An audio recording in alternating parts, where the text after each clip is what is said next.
Bonjour à tous et bienvenue dans cette vidéo de revue mensuelle sur le Forex.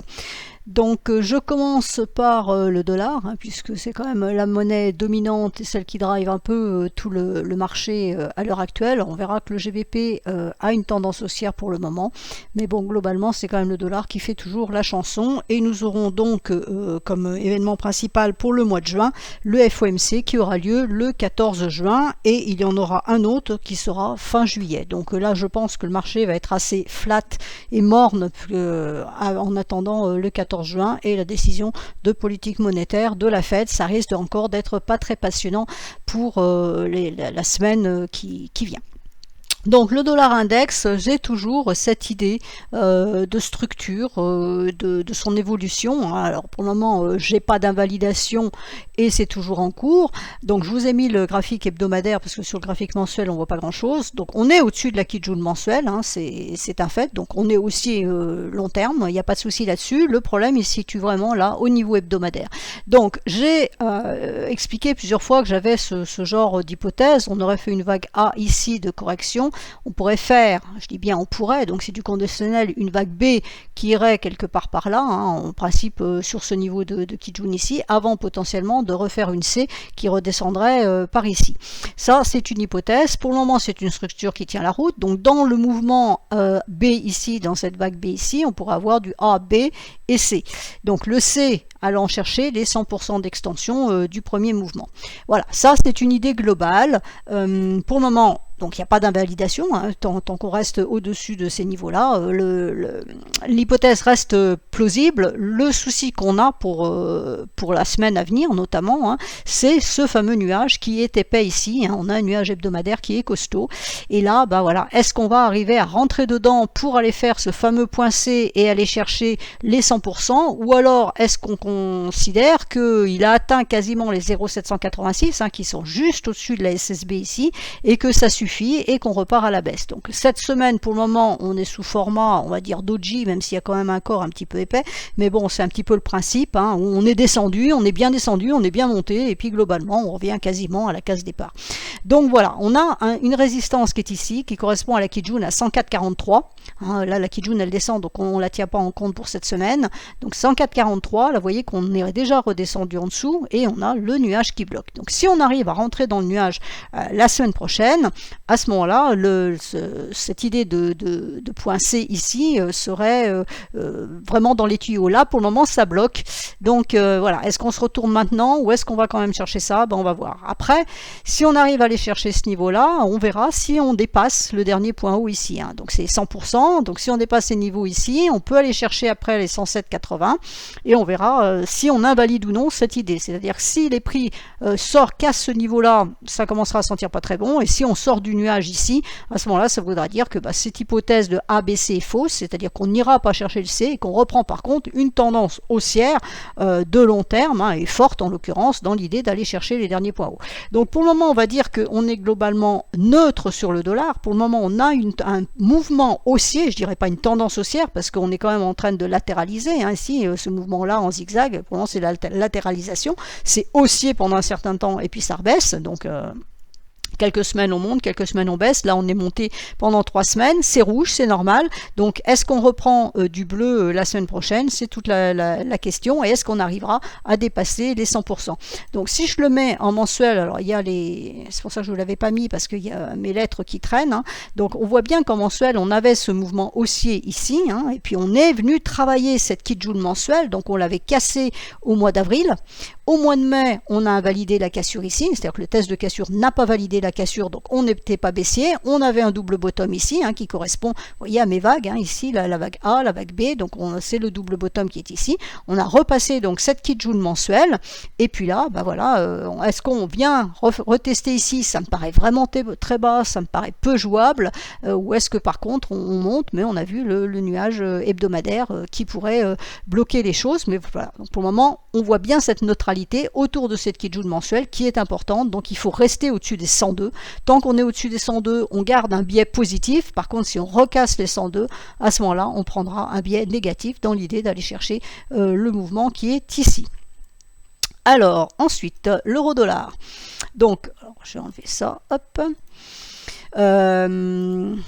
L'euro-dollar, donc, est baissier. Hein, à contrario évidemment de l'euro-dollar, hein, puisque du dollar, c'est le dollar étant à droite, si le dollar monte, la paire baisse et réciproquement. Donc l'euro-dollar est baissier puisqu'il est sous sa Kijun mensuelle, donc le niveau important il est ici, c'est ce niveau-là, voilà, dans la bonne couleur, et juste le niveau qui est légèrement au-dessus, qui correspond en même temps au plat de SSB ici, donc c'est le niveau le plus fort, à 1,09 388, donc tant qu'on reste en dessous de ce niveau-là, l'euro-dollar reste baissier. Donc le mois de mai, le mois d'avril nous a donné un signal haussier, le mois de mai l'a quand même avalidé de façon assez conséquente, avec un avalement, hein, donc ça paraît baissier cette histoire, donc là c'est les 2 jours du mois de juin, mais là pour le moment ça paraît vraiment très baissier. Donc est-ce qu'on va chercher la Kijun en test de cassure pour repartir à la baisse, ou est-ce qu'on continue la baisse? Et à ce moment-là, bah, les points à aller chercher, on a 1,04 867 et l'extrême, hein, qui vaudrait mieux ne pas enfoncer si on veut garder un biais positif sur l'euro-dollar, c'est les 1,03 750 qui correspondent à la Tenkan ici. Si on reprend par contre ce double niveau, on invalidera ce signal vendeur ici et à ce moment-là, on aurait un signal haussier pour aller chercher potentiellement les 1,145. Alors la lagging span ne nous donne pas d'informations, hein, elle peut monter, elle peut baisser, donc elle ne sert à rien dans le cas présent. En hebdomadaire, voilà, en hebdomadaire, ce qu'on a, donc c'est la Kijun qui monte, hein, le niveau de Kijun, il est ici. Voilà, c'est ce niveau-là qu'il faut regarder, qu'il faut prendre en compte. Les 1,06 583, donc tant qu'on reste au-dessus, on peut envisager un rebond, aller chercher ce niveau-là. Donc on a eu nos 3 bougies rouges ici. Là, vous voyez qu'on a eu la cassure de la Kijun mensuelle, test de cassure qui s'est fait. On est revenu ici et là, on est venu chatouiller donc le niveau de Kijun hebdomadaire. Si on casse ce niveau des 1,06 583, à ce moment-là, ça serait le niveau de SSB ici à 1,0520 qui serait un potentiel objectif, attendu que la lagging span, en plus, elle pourra passer à travers son doji la semaine prochaine, parce qu'elle va se retrouver avec un doji ici. Vous voyez que le doji se situe sur ce niveau-là. Donc là, on a vraiment sur ce niveau-là quelque chose d'important. Alors, on notera le twist qui est ici pour la fin juillet. Donc, je vous ai dit qu'il y avait un FOMC qui était fin juillet. Alors, je crois que c'est le 26 ou quelque chose comme ça. En juillet, je les ai tous notés. Non, c'est un petit peu plus tôt, c'est le 26, oui c'est ça, c'est le 26 juillet.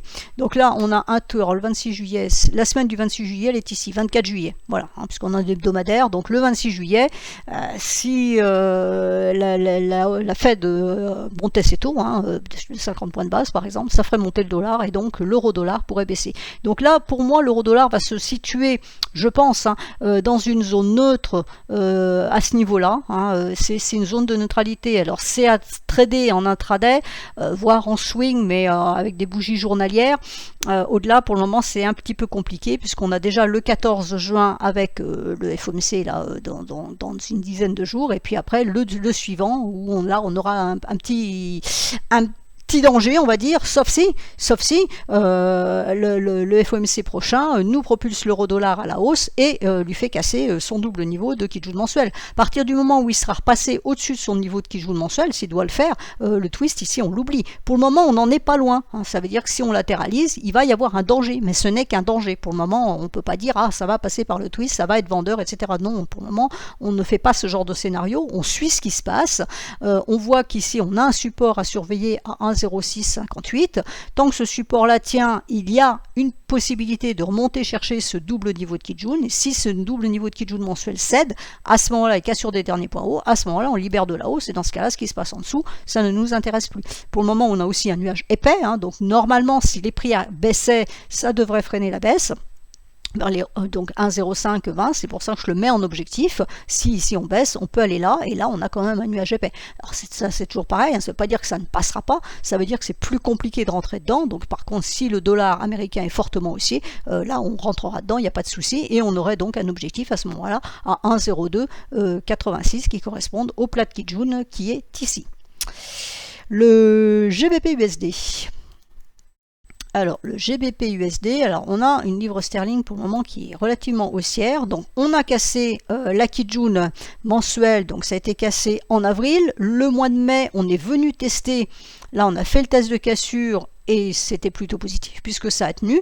Donc maintenant, il faut que ce niveau-là tienne en support.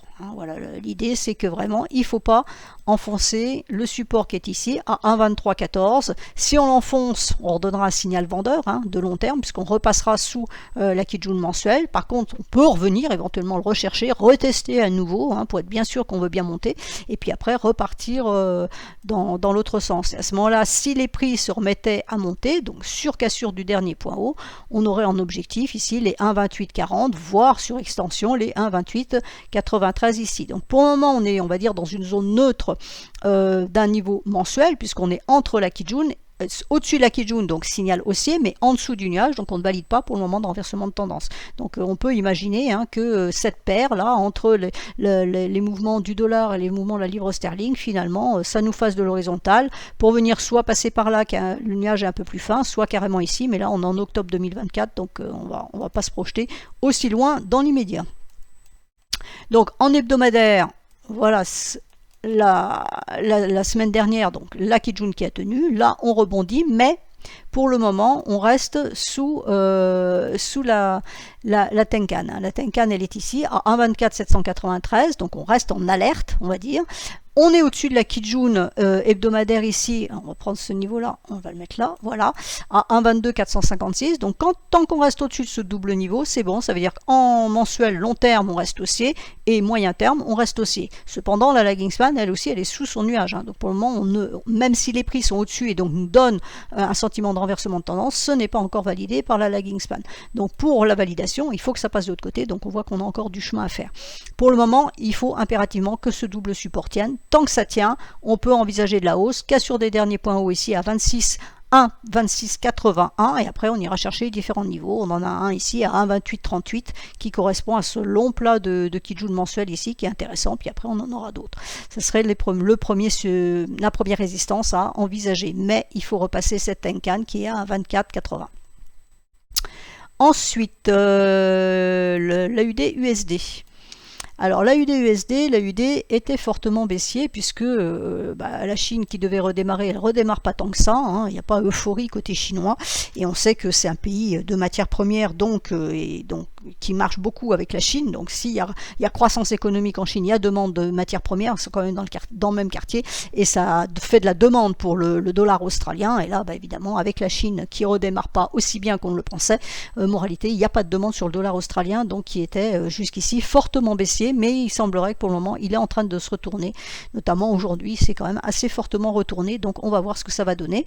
Donc en mensuel on est sous le nuage, on est sous la Kijun, on est sous ce niveau de Kijun, donc c'est clairement baissier. On est sous la Tenkan ici, donc là aussi c'est clairement baissier. Donc il faut déjà reprendre la Tenkan qui est ici à 0,666 pour envisager d'aller chercher les 0,675, voire ici les 0,681. Donc aurait été testé quasiment ici, testé ici. On avait nos 3 bougies rouges mensuelles au mois de mai. Là pour le moment les 2 premiers jours de juin on remonte, donc on va surveiller ce niveau-là. S'il arrive à lâcher, voilà, ça pourrait nous donner ça. On va voir s'il y a vraiment une puissance haussière à nouveau sur l'AUD ou pas, et puis évidemment il y a le corollaire, le problème de l'USD derrière, parce que même si on avait un AUD haussier et un USD aussi haussier avec la Fed, il faudra voir quel est le membre qui monte le plus vite. Si c'est l'AUD qui a une plus forte hausse, la paire sera haussière. Par contre si c'est l'USD, ça fera une paire baissière. Donc attention à cette paire là, pas forcément simple pour le moment. D'un point de vue long terme, ça reste baissier tant qu'on est sous le nuage de toute façon. Maintenant on peut faire l'horizontale aussi, mais techniquement parlant on va dire que on a un biais baissier sur cette paire là.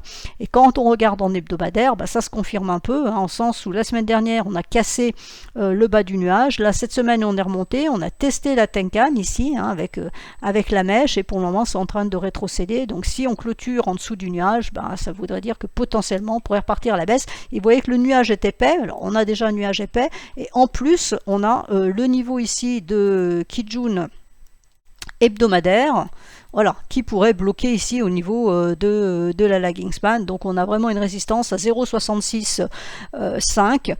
Il faut la dépasser pour libérer quelque chose. Et vous voyez, côté lagging span, alors la semaine prochaine ça pourrait le faire parce qu'on va avoir un doji. Donc si elle arrive à passer ce niveau là, il y a un doji derrière, donc ça peut monter, et après ça va être compliqué. Donc la lagging span, elle a 2 niveaux de Kijun ici, on en a un autre après qui se situe là, hein, donc on a deux niveaux. Donc si on arrive à passer ces deux niveaux, à ce moment-là, on pourrait envisager de la hausse. Pour le moment, c'est assez compliqué. Donc en résistance, on a 0,665 et 0,672. Maintenant, si les prix rétrocèdent en dessous du nuage et repartent, la cassure des derniers points bas pourrait nous redonner à nouveau les points bas qui sont ici. Hein. On verra ce qui va se passer. Alors ensuite, le dollar-yen. Alors, le dollar-yen en mensuel. Hop, voilà, a testé sa Tenkan le mois dernier, hein, mais clôture en dessous, donc on n'invalide pas pour le moment l'alerte baissière qui a été donnée. La Kijun mensuel avait tenu en support, hein, donc on est bien revenu, chercher la Tenkan, et maintenant, ben voilà, la question est, est-ce qu'on arrive à repasser cette Tenkan ou pas? Hein, qui se situe à 139,73. Donc pour le moment, là, au jour d'aujourd'hui, dans les 2 jours de juin, ça tente.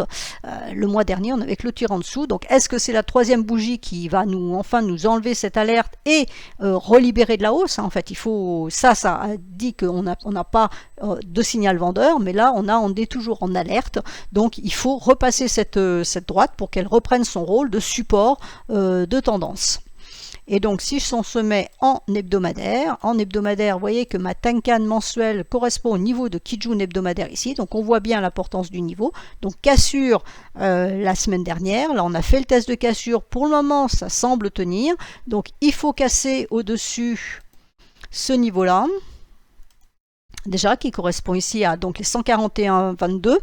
Et ensuite, on a un autre niveau ici à 142,05. Et c'est seulement si on arrive à casser ce niveau des 142,05 et que la lagging span passe sa Tenkan ici du côté 142,82 qu'on va libérer le potentiel aussi. Là, pour le moment, on est dans le nuage donc hebdomadaire. Donc, c'est notre moyen terme. La lagging span, elle est sous sa Kijun. Donc, pour le moment, elle nous valide plutôt de la baisse que de la hausse.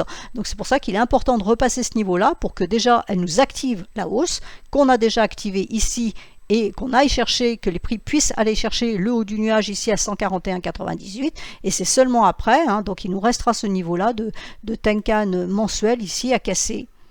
Ça, ce niveau-là, il est important pour la lagging span, parce qu'une lagging span qui rencontre une Tenkan, si ça passe pas, c'est embêtant. Voilà, c'est une droite faible pour les prix, mais une droite forte pour la lagging span, donc il faudra casser ce niveau-là, et à ce moment-là, on pourra envisager les derniers points hauts qui sont tout là-haut. L'USD CAD, donc l'USD CAD en mensuel. Pour le moment, le mois dernier, on a refait un doji, le mois d'avant, on a fait un doji, donc on travaille ce nuage. Alors là, on a un beau mouvement où les prix en avril sont passés par le twist et sont revenus au-dessus. Le mois dernier, on est revenu dans le nuage et on a clôturé au-dessus, avec la Tenkan qui reste bien sous les prix. Et puis là, pour le moment, dans les 2 jours qui viennent de se passer, c'est baissier. Donc on peut éventuellement envisager qu'on revienne chercher les 1,3338, hein, ça paraît assez possible, ou voir ici les 1,3370. La lagging span repasse pour l'instant, hein, la Kijun mensuelle, donc ça c'est pas top, il vaudrait mieux qu'elle rebondisse. Donc là, toujours même réflexion, il n'y a que 2 jours dans cette bougie là, hein, donc à voir si on arrive à repasser d'ici la fin du mois, et si on arrivait à repasser au-dessus, à ce moment là on pourrait avoir un objectif à 1,3726. Et on regarde ce qui s'est passé en hebdomadaire. L'hebdomadaire est assez joli, il est assez intéressant. Pourquoi? Parce qu'on a bien un nuage ici qui fait support. Hein. Vous voyez, le nuage est épais, enfin relativement épais, on va dire, et ça fait support. Donc on a un actif là qui est neutre, hein, entre le nuage en support et la Kijun en résistance. Donc la semaine dernière, on a cassé et on invalide cette semaine, mais le nuage tient en support, donc il n'y a pas d'activation baissière, puisqu'on a bien un signal baissier ici, mais qu'on a un nuage qui empêche les prix de baisser, donc clairement, c'est pas de la baisse. La lagging span, elle tente de traverser ses prix, donc à voir si en clôture, elle reste au-dessus ou en dessous. Alors effectivement, la semaine prochaine, on pourrait se retrouver de l'autre côté, et là, on verrait ce qui se passe. Donc si ça devait baisser, on aurait un support à 1,3355, ensuite on aurait 1,3337, et puis on aurait le bas du nuage, hein, si les prix se décidaient à vouloir traverser ce nuage, à 1,3191. Voilà. Par contre, si on repasse le niveau de Kijun à 1,3561 et le niveau ici à 1,36, à ce moment-là, on pourrait avoir de la hausse. Alors la hausse, ça ne sera pas tout à fait facile malgré tout, hein. On va avoir une droite de tendance ici à casser, mais bon, ça laisse quand même un certain potentiel. Alors les paires en CHF maintenant. Donc l'USD CHF. L'USD-CHF, donc on a eu les deux bougies rouges, avril, mais on a tenté de remonter, là on verra ce qui va se passer, donc on a cette bougie qui laisserait dire que ça a peut-être envie de remonter, côté bougie. Maintenant si je regarde côté la lagging span, je m'aperçois que ça va quand même être très compliqué de monter, parce qu'on a quand même une énorme bougie rouge ici, et on a la Tenkan qui se situe sur ce niveau-là, donc à 0,911. Il faut reprendre les 0,911 pour espérer quelque chose, mais là franchement j'y crois pas trop. On va dire que d'un point de vue graphique, hein, c'est plus facile de baisser que de monter. Voilà, maintenant je ne dis pas nécessairement que ça va baisser, mais c'est plus facile de baisser que de monter. En hebdomadaire, et ben voilà, cette semaine on est allé chatouiller la Kijun qui descendait, donc ça on retrouve notre niveau de Tenkan mensuel qui correspond à la SSB hebdomadaire qui est ici, donc on voit bien l'importance de reprendre ce niveau là, hein, pour éventuellement déclencher une hausse. Donc on a une alerte ici qui nous dit que peut-être que la tendance pour le moment essaye de faire quelque chose, hein, on n'est plus, normalement la Tenkan est là pour maintenir une tendance, alors baissière ou haussière, mais là baissière en l'occurrence, là on est de l'autre côté, donc on est en train d'enlever l'alerte, mais on est sous la Kijun, donc on n'a pas de signal haussier qui est donné pour l'instant. L'euro CHF, alors l'euro CHF en mensuel, donc l'euro CHF en mensuel a cassé la Tenkan qui est ici le mois dernier, on a fini en dessous de la Tenkan à ce niveau là. Voilà, donc pour le moment on reste en dessous. Alors la Tenkan remonte parce que c'est un effet dans le comptage des 9 bougies, hein. On prend ce point bas là en compte alors qu'avant on avait ce point bas là, donc c'est pour ça qu'on remonte ici.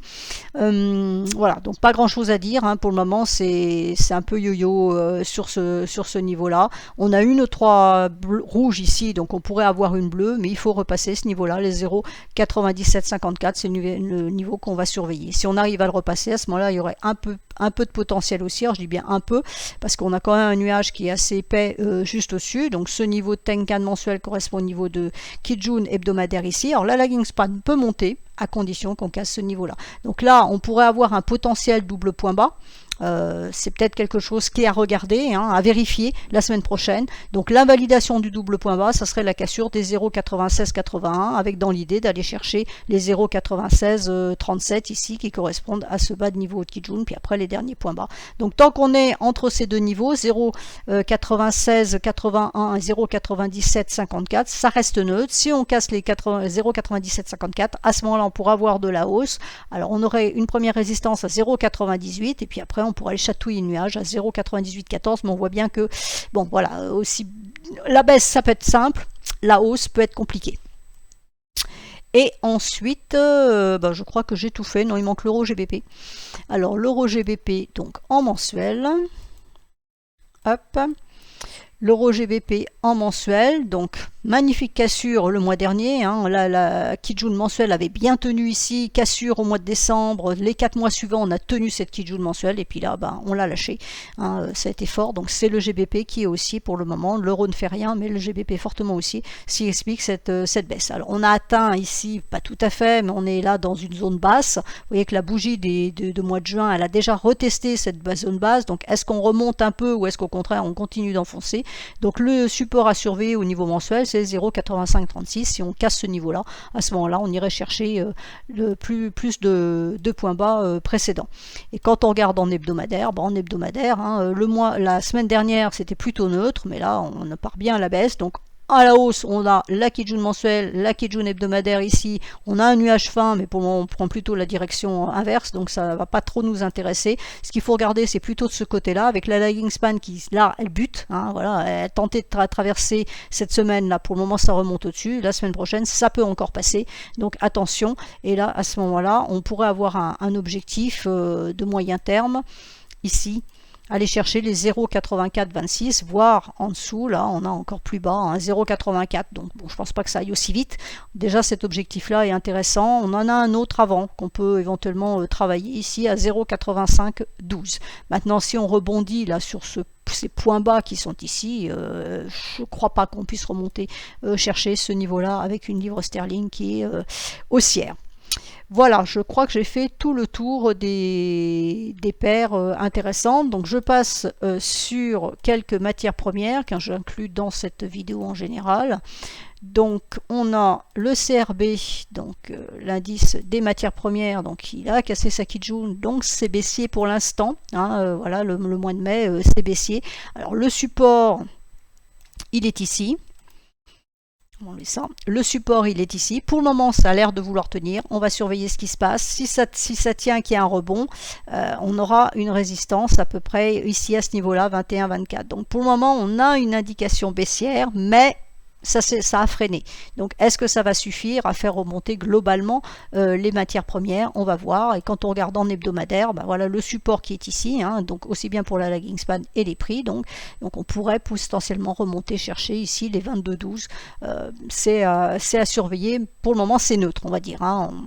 Ça pourrait être freiné, mais la hausse, voilà, il y aura très vite une résistance. Donc il n'y a pas, on peut pas dire qu'il y a un mouvement, un élan certain sur les matières premières pour le moment. Donc le pétrole en mensuel, donc il nous avait bien tenu le niveau qui est ici. Alors je ne sais pas pourquoi il est mal situé ce niveau, il est là, voilà, qui correspond à ce plat de SSB ici, hein. Ça nous avait bien tenu ce niveau là, et puis le mois dernier on a clôturé en dessous. Là pour le moment on tente de remonter au dessus, donc on va voir ce qui se passe. On a un autre support un petit peu plus bas si la baisse devait se reprendre, qui se situe à 59,57, hein, qui correspond à ce niveau-là et en même temps à la Kijun mensuelle ici, et c'est le niveau qui est sous la lagging span ici. Donc si jamais elle repartait à la baisse, vous voyez, on peut descendre, aller chercher ça. Alors il y aura déjà la bougie un petit peu avant qui correspond au dernier point bas ici, hein, la clôture ici, c'est le dernier point bas qui est ici. Sinon, on pourrait aller chercher ce niveau-là, et puis on verra si éventuellement ça ira plus loin ou pas, mais pour le moment c'est une idée. Alors à moyen terme, c'est plutôt neutre, hein, on est dans une zone ici. Alors tentative baissière ici qui a été totalement invalidée derrière, on est reparti fortement à la hausse avec un gap ici au-dessus de la Kijun, et puis on est reparti violemment à la baisse, potentiellement pour faire un double point bas. Est-ce qu'on a un double point bas qui est affiché? Auquel cas, normalement, si ce double point bas fonctionne, on devrait pouvoir casser la Kijun hebdomadaire ici à 73,55, et si on la casse, l'idée ça serait d'aller chercher, alors on a un niveau ici à 79,18, et ensuite on a 81,97. Après ça va être un peu plus compliqué, hein, parce qu'on va avoir un nuage épais, donc ça va être pas très simple. Déjà il faut arriver à reprendre cette Kijun et ne pas casser les derniers points bas à 64, on va dire, voilà, sinon on va reprendre une tendance baissière. Pour le moment, d'un point de vue moyen terme, ça reste baissier tant qu'on est sous la Kijun, donc on peut aussi repartir à la baisse. Là, on a quand même un biais haussier en sens où on a un point bas plus haut ici, mais on a une résistance forte à casser. Et puis côté lagging span, vous voyez que la semaine prochaine, ça va quand même pas être évident, parce qu'elle va se retrouver sous cette bougie-là, hein. Il y a quand même voilà, de la résistance ici. Donc on peut dire d'un point de vue niveau qu'il y a des niveaux qu'on peut aller chercher, mais il va falloir que la lagging span valide de l'autre côté, et ça ne sera pas forcément simple. Alors le gaz, non, je ne vais pas enlever mes traits parce que ça me sert après. Donc le gaz pour le moment il est sous son nuage mensuel, on est revenu voilà, encore des points bas à aller chercher à 1,53, mais vous voyez que voilà, la hausse ici, hein, post Covid et puis la guerre et puis etc. Donc jusqu'en août 2022 pour le moment on a tout retracé, on a deux magnifiques bougies rouges ici avec celle-là qui a complètement percé le nuage. Donc le mois dernier on est resté sous le nuage, il est épais ce nuage. Donc le mois d'avril on est allé le tester, là on est revenu, on a tenté de pénétrer dedans, mais à l'arrivée on a clôturé ici sur les 50% de la bougie précédente. Donc on va voir ce qui se passe ce mois-ci. Est-ce qu'on continue à baisser pour aller chercher les derniers points bas? Donc ça c'est mes niveaux qui sont notés sur UT plus courte. On va les voir, ça en délit. Donc pour le moment on a cette structure, hein. Donc on peut considérer que la baisse est potentiellement terminée, en sens où voilà, on voit bien la baisse ici, et là on a une structure un peu brouillonne. Alors certains de mes collègues Eliotis diraient qu'on est dans une vague 4, ça veut dire qu'il y a encore du 5 à faire, hein. On aurait 1, 2, 3, 4, quand c'est brouillon comme ça en général c'est du 4 et puis du 5 à faire, donc à valider sur la cassure du dernier point bas ici. À ce moment là oui ça pourrait être du 5 pour aller chercher le niveau des 1,78. Donc voilà pourquoi j'ai tous ces traits. En journalier, c'est ça, parce qu'on m'a demandé l'analyse tout à l'heure, donc je l'ai faite. On est sous un nuage épais en journalier, donc on est sorti du nuage par le bas. Donc là, on donne bien un signal baissier de renversement. La lagging span valide parce qu'elle casse sa Kijun journalière, donc à court terme, c'est baissier. On a cependant la droite de support ici qui a été mise avec les 2 points, qui est validée pour le moment avec le 3e point de contact aujourd'hui. Donc ça, c'est mes petits points rouges, justement, qui vous mettent les niveaux. Donc si on casse les 2,13, ça veut dire que les prix repartent à la baisse, recasse la droite de tendance, et à ce moment-là, on irait chercher le point bas ici à 2,025, pardon, et le point bas ici à 1,945. Donc ça, c'est valable, on garde le biais baissier tant qu'on est sous la trendline, sous le nuage, et sous la lagging span, et sous la Kijun journalière. Le cuivre. Donc le cuivre est venu chercher un niveau ici. On a un niveau ici et un autre niveau, donc ça c'est un niveau hebdomadaire. On est allé chercher ce double niveau donc sur le mois de mai. On a nos 3 bougies rouges, on va voir ce qui se passe, mais on n'est pas à l'abri que on revienne chercher à nouveau ce niveau-là. Pour le moment, on reste au-dessus du nuage, donc ça c'est plutôt positif. On est quand même loin de la Kijun mensuelle qui nous donnera un signal d'achat de long terme. On est vraiment, pour le moment, on est dessous. Donc on pourrait aussi plus envisager, techniquement parlant, un schéma en A, B et puis C, et puis ça voudrait dire qu'on descendrait à la louche chercher les 2,90. Donc ça voudrait dire qu'il faudrait traverser le nuage, casser ce niveau-là ici, les 3,43, donc il y a encore du grain à moudre. Pour le moment, on a un double support à 3,51, 3,54 à surveiller. Si ce niveau lâche, à ce moment-là, voilà, mon niveau de 3,54, c'est celui-là, c'est celui qu'on est allé chercher donc la semaine dernière.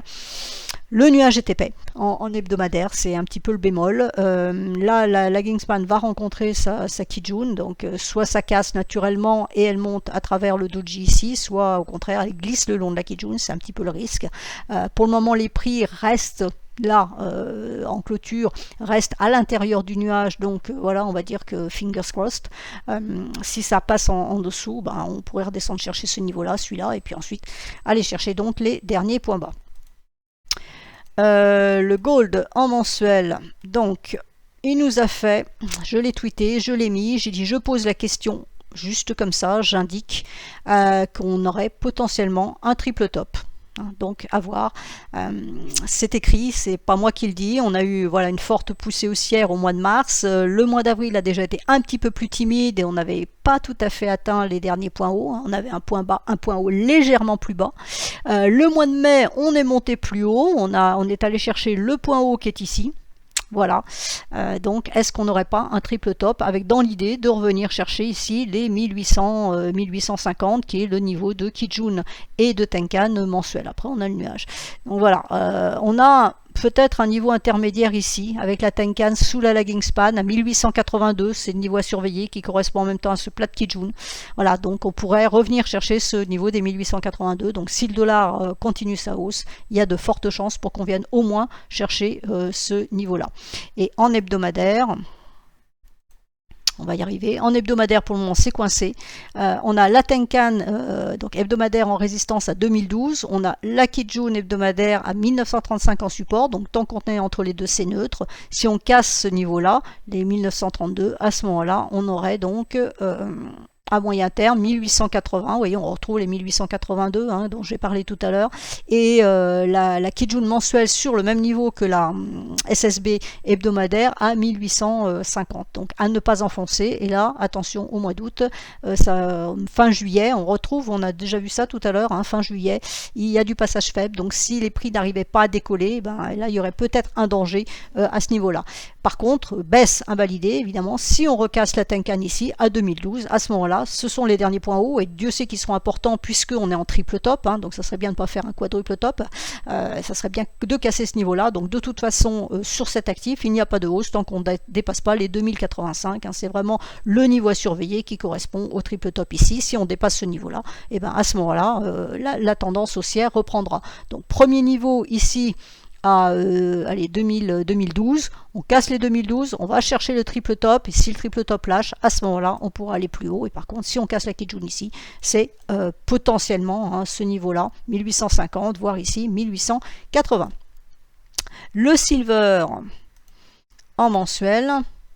Donc le silver en mensuel, il est allé donc hausse ici, Mois de mai, on est baissier, on est allé chercher le niveau de Kijun ici, on n'a pas repris ce niveau de Kijun ici, c'est un petit peu embêtant, mais on a un nuage épais en support, donc ça peut servir. Alors à la hausse, si ça voulait remonter, c'est-à-dire que si les prix, le nuage tenait bien les prix en support, ne permettait pas aux prix de continuer leur baisse, la lagging span, elle a peu de potentiel haussier, ça va à 24,44 qui correspond, qui est un petit peu au-dessus, des 23,90 ici, donc il faut reprendre ce niveau de Kijun ici pour que la lagging span a cherché ce niveau-là. Grosso modo, ça serait plus facile le mois prochain, mais là, ce mois-ci, ça paraît un peu compliqué. Donc je crains que soit ça latéralise, ça ne fasse pas grand-chose, on reste dans une zone neutre en attendant le mois prochain éventuellement pour monter, soit que, potentiellement, mauvaise nouvelle, on casse la Kijun mensuelle à 23,14 et à ce moment-là, on aurait la Tenkan à 22,23, voire ce niveau majeur ici à 21, qui est un niveau à ne pas enfoncer, bien évidemment, parce que si on l'enfonce, ça veut dire que on fait un renversement de tendance de long terme, puisqu'on est en mensuel, on repasse de l'autre côté du nuage et la lagging span casserait sa Kijun, donc nous validerait de la baisse de long terme. En hebdomadaire, donc, on retrouve le niveau ici de Kijun hebdomadaire qui est sous les prix. Donc, pour le moment, ça a tenu la semaine précédente. Pour le moment, ça tient cette semaine, mais on voit qu'il faut repasser ce niveau de Kijun mensuel ici à 23,88 pour aller chercher notre Tenkan à 24,615. Et seulement si on casse ça, à ce moment-là, on aurait 25,17 ici et 25,88 avant d'aller chercher les derniers points hauts ici. Par contre, si ce niveau casse, c'est la SSB à 22,44 qui serait en objectif. Et là, on est en septembre, septembre 2023, même avant, fin juillet. Voilà, on a encore ce fin juillet. Donc la Fed, le FOMC du 26 juillet, ça va peut-être activer certaines choses. Si les prix n'arrivent pas à monter, il y a un danger qu'il se passe quelque chose au niveau de la fin juillet. Voilà, j'espère que cette vidéo vous sera utile. Je pense avoir fait les principaux actifs qui vous intéressent. N'hésitez pas à m'en demander d'autres au niveau matières premières, s'il y en a d'autres qui vous intéressent sur Twitter. Voilà, je vous souhaite à tous une excellente semaine.